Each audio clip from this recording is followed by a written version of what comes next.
رسوم و رواج کی چیزیں ہمارے سماج کے درمیان رائج ہیں جس کا کتاب و سنت سے کوئی واسطہ نہیں۔ زمانے جاہلیت میں بھی لوگ ماہ سفر سے بدشگونی لیتے تھے۔ سفر کے مہینے میں ایسے کچھ کام، ایسے بڑے بڑے کام یا اہم کام وہ لوگ نہیں کرتے تھے۔ شادی بیاہ یا گھر خریدنا ہے، شادی بیاہ کرنا ہے، یا کہیں دور سفر پر جانا ہے، یا ایسی بہت ساری چیزیں زمانے جاہلیت میں لوگ اس مہینے میں، سفر کے مہینے میں نہیں کرتے تھے۔ لوگ سفر کے مہینے کو منحوس سمجھتے تھے، اس سے بدشگونی لیتے تھے، جبکہ اسلام نے، شریعت نے، اللہ اور اس کے رسول نے بدشگونی لینے سے، فال نکالنے سے منع فرمایا ہے۔ اسلام میں اس کا کوئی واسطہ نہیں، اسلام سے اس کا کوئی واسطہ ہی نہیں۔ اللہ اور اس کے رسول نے جن کاموں کے کرنے کا ہمیں حکم دیا ہے، ہمیں ان کاموں کو کرنے کا رب العالمین سے اخلاص اللہیت کے ساتھ دعائیں کرنی چاہیے۔ کچھ مہینے جو ایسے ہیں جو حرمت کے ہیں، تقدس کے ہیں، عظمت کے ہیں، اس میں سے 4 مہینے ہیں۔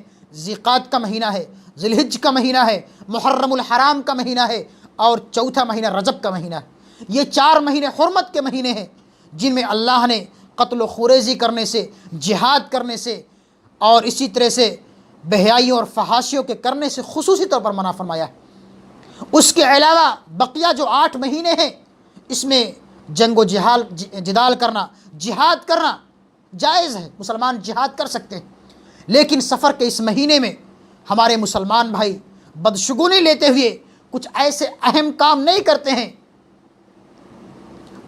شادی بیاہ نہیں کریں گے، یا اسی طرح سے گھر نہیں خریدیں گے، یا ان پر کوئی مصیبت آ جائے گی، کوئی پریشانی آ جائے گی، تو اس کو منحوس سمجھتے ہوئے اپنے گھر والوں کو کوسیں گے۔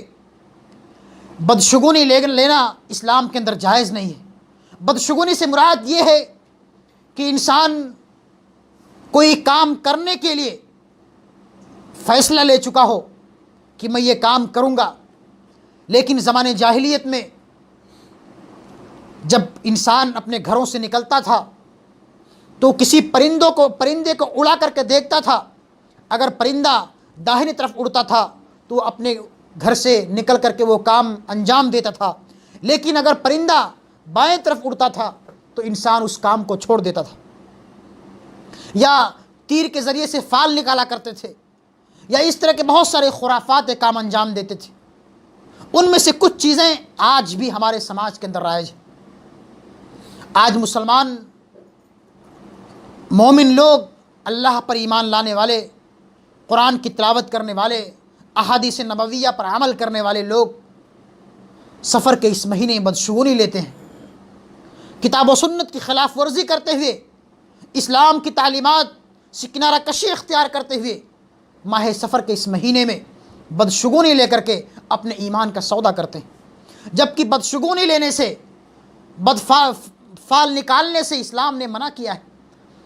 اسی طرح سے لوگ نجومیوں کے پاس جاتے ہیں، عاملوں کے پاس جاتے ہیں، باباؤں کے پاس جاتے ہیں، یا اسی درگاہوں پر جاتے ہیں، خانقاہوں پر جاتے ہیں، مزاروں پر جاتے ہیں، وہاں جا کر کے ایسی بدعت و خرافات کام انجام دیتے ہیں جس کا کتاب و سنت سے کوئی واسطہ نہیں۔ اللہ رب العالمین فرماتا ہے کہ تم مجھ سے مانگو، اگر تمہیں کسی چیز کی ضرورت ہے، تم پر کوئی پریشانی ہے، مصیبت ہے، اگر تمہارے کاروبار میں برکت نہیں ہو رہی ہے، تمہارے روزی روٹی میں برکت نہیں ہو رہی ہے، تمہارے گھروں میں اولاد پیدا نہیں ہو رہی ہے، تم مجھ سے دعائیں کرو، میں تمہارے کاروبار میں برکت دوں گا، تمہارے آل اولاد میں برکت دوں گا۔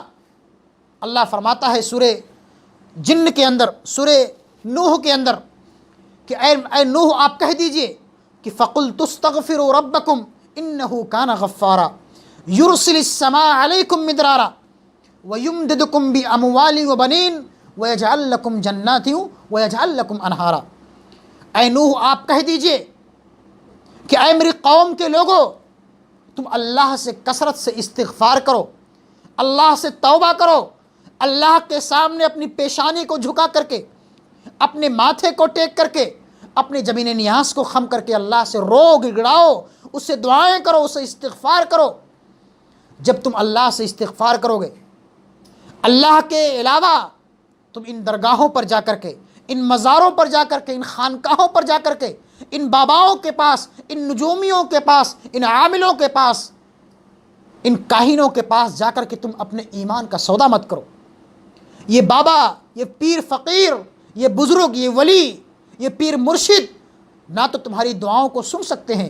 یہ قبر والے جو مر چکے ہیں، جو اپنی قبروں کے اندر مدفون ہیں، وہ آپ کی بات کو نہ سن سکتے ہیں۔ جب انسان ہماری بات کو سن ہی نہیں سکتا تو ہماری فریاد کو پورا کیسے کرے گا؟ یہ قبر والے جو مر چکے ہیں، یہ ہماری بات کو جب سن ہی نہیں سکتے تو ہماری فریاد کو پوری کیسے کریں گے؟ اللہ رب العالمین اپنے نبی کے متعلق فرما رہا ہے کہ اے نبی آپ کہہ دیجئے کہ میرے پاس غیب کا علم نہیں ہے، اگر میرے پاس غیب کا علم ہوتا تو میں اپنے لیے بہت ساری بھلائیوں کو اکٹھا کر لیتا اور مجھے کوئی مصیبت اور تکلیف نہیں پہنچتی۔ جب اللہ کے رسول جو تمام انبیاء کرام کے سردار ہیں، تمام انبیاء کے امام ہیں، سید المرسلین ہیں، خاتم النبیین ہیں، جن کو غیب کا علم نہیں ہے، جو اپنے اوپر آئے ہوئی مصیبت کو ٹال نہیں سکتے، جو اپنے اوپر آئے ہوئے پریشانی کو ختم نہیں کر سکتے، جو اپنے پریشانیوں کو، اپنی مصیبت کو، اپنے غم کو آپ دور نہیں کر سکتے، تو انسان دوسرے کی مصیبت کو کیسے ختم کر سکتا ہے؟ دوسرے کی پریشانیوں کو کیسے ٹال سکتا ہے؟ اللہ کے رسول کو اس دنیا کے اندر ستایا گیا، آپ کے بال بچوں کو ستایا گیا، آپ کے آل اولاد کو ستایا گیا، آپ کے اہل بیت کو ستایا گیا، آپ کے اصحاب کو مارا پیٹا گیا، اللہ کے رسول کسی کی مدد نہیں کر سکے۔ اللہ کے رسول خود محتاج تھے رب العالمین کے۔ اللہ کے رسول کو کسی چیز کا علم نہیں رہتا تھا۔